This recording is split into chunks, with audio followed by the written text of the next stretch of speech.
আমি ভাবছি যে এই মাস থেকে প্রতি মাসে আমি 5,000 টাকা করে সেভিংস করবো। ও হ্যাঁ, চমৎকার আইডিয়া। সেভিংস করা তো ভবিষ্যতের জন্য ভালো।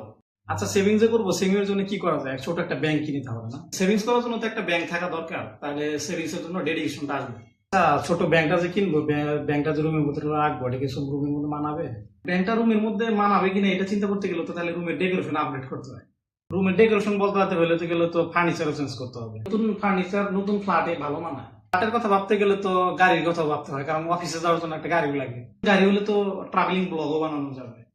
আচ্ছা, ব্লগের কথা চিন্তা করলে তো একটা ভালো ক্যামেরাও লাগে।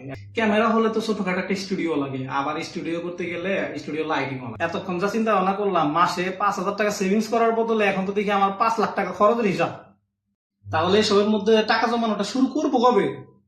তাহলে সেভিংস আর কবে শুরু করবো? যেদিন খরচ শেষ হবে। আর খরচ কবে শেষ হবে? মানে কখনোই না।